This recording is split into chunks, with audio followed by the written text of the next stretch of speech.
Between 1935 and 1945, a secret Japanese military unit conducted experiments so extreme that the scientists who ran it were never prosecuted because the United States wanted the data. This is the story of Unit 731, the most sophisticated and lethal human experimentation program in recorded history.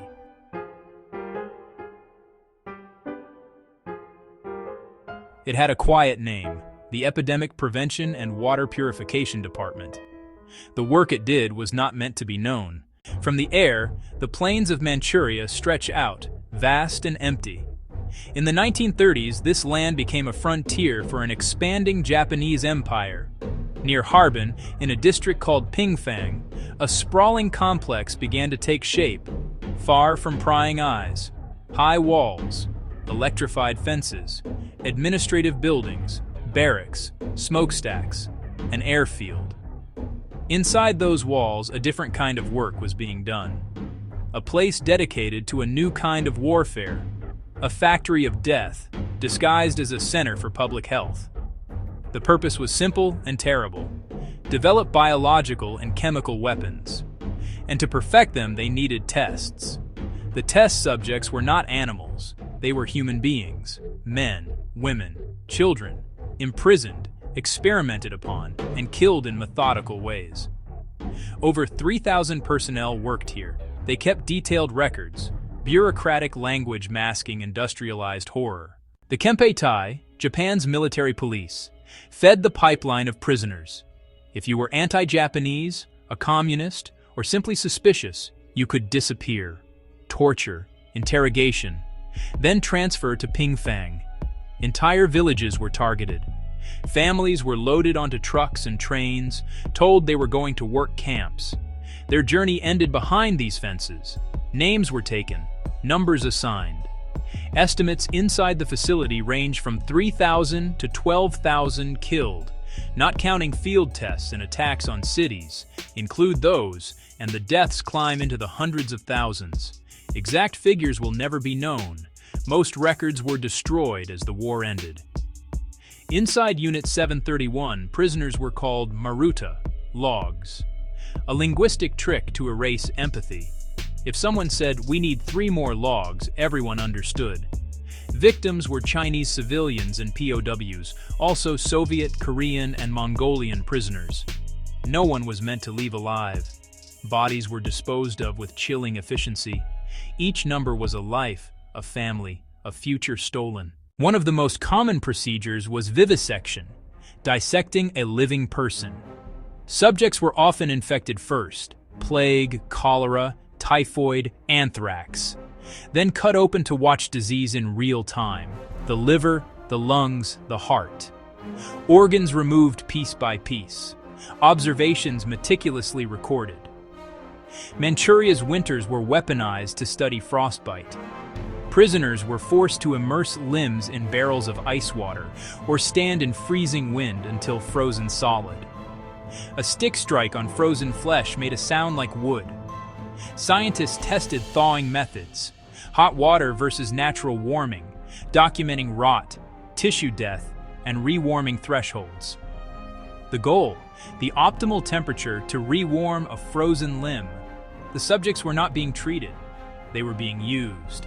Some were spun in large centrifuges until they died, to define G-force limits for pilots. Others were sealed in pressure chambers, pressures raised until organs ruptured, simulating rapid decompression. Starvation and dehydration trials measured how long a person could survive. Attempts were made to replace human blood with saline or even horse blood. Weapons testing tied prisoners to stakes to study explosive shrapnel, flamethrowers, and chemical agents. Live pathogens were injected or force-fed to prisoners, then sampled for incubation, severity, and time to death. Fleas, natural plague carriers, were bred and infected in massive quantities. Delivery systems included ceramic bombs filled with infected fleas and devices designed to release aerosolized pathogens. In every case, suffering became data. That is what the surviving records show.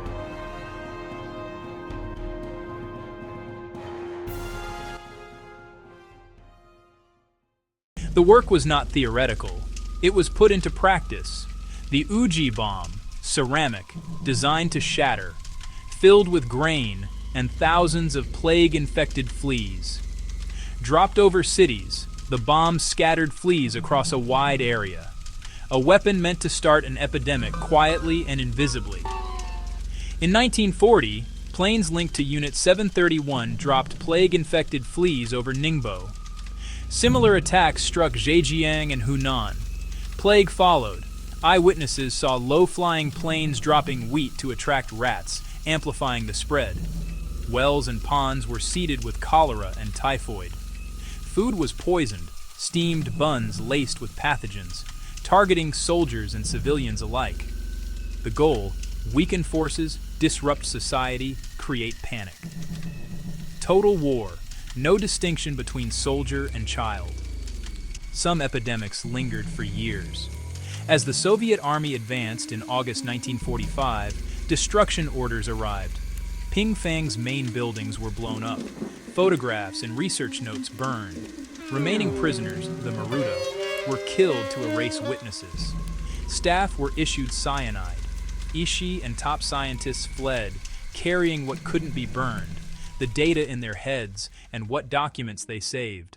After Japan's surrender, Allied teams began documenting war crimes. The tribunal sought to bring leaders to justice. American investigators uncovered evidence of systematic human experimentation on a staggering scale. But a new conflict loomed. The Cold War was beginning. At the highest levels, including General Douglas MacArthur, another choice emerged. Prosecute Ishii and his colleagues, or acquire their data for America's own program. The decision was made in secret. Grant full immunity in exchange for exclusive access to the research. Data was handed over, detailed reports prepared. Scientists sat for interviews. The Hill-Sanders report concluded the data was of the greatest value, unobtainable in the U.S. due to scruples about human experimentation. The men who ran Unit 731 escaped justice. Shiro Ishii was never charged. He died in 1959 of natural causes. Colleagues became respected doctors, professors, medical leaders, and businessmen.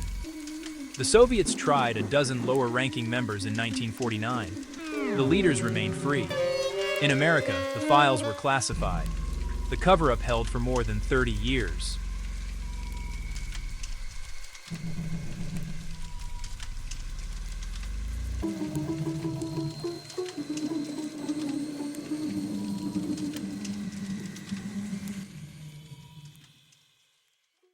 For decades, Unit 731 was a rumor, a ghost story. In Japan, the subject was taboo, absent from textbooks. In the 1980s, persistent historians and declassified U.S. files brought the truth into view. In 1997, Japan's Supreme Court acknowledged Unit 731's activities, but rejected compensation claims. Today, the Pingfang Museum preserves buildings, artifacts, documents, and testimony.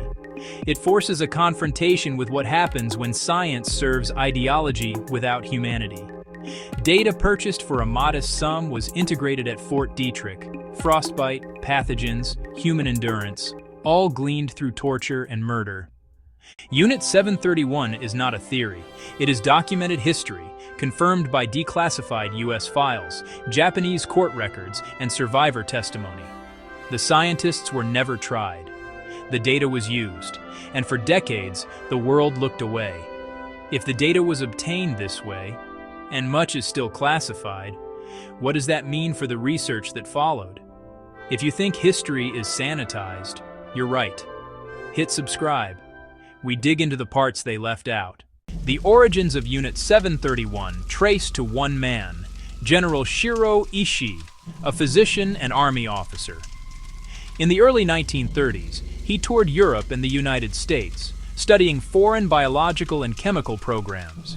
He returned convinced the next war would be fought with germs, not just bullets and bombs. He persuaded high command that human experiments were essential.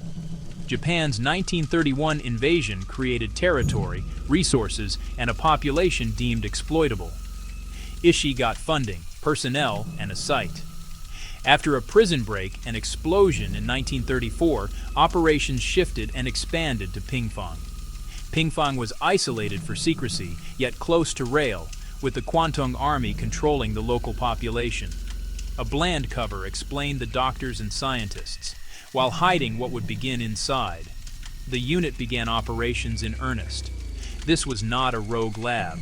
It was state-sponsored, sanctioned at the highest levels. Over 3,000 scientists, technicians, soldiers, many from Japan's top universities and medical schools. They were told they served emperor and country. They were tasked to push the boundaries of medical science. The path led to profound inhumanity, where knowledge became torture and mass murder. The main facility at Pingfang was immense, a self-contained city for a single secret purpose. It covered more than 6 square kilometers with over 150 buildings. At the center stood the headquarters and main laboratories, modern, brick, and concrete. Barracks for thousands, stables, and facilities for breeding rats, fleas, and other vectors. It had its own power plant, water supply, airfield, and rail line, efficient and secret. Inside were labs cultivating deadly pathogens, plague, anthrax, cholera, typhoid, autopsy rooms, dissection halls, operating theaters where vivisections were performed.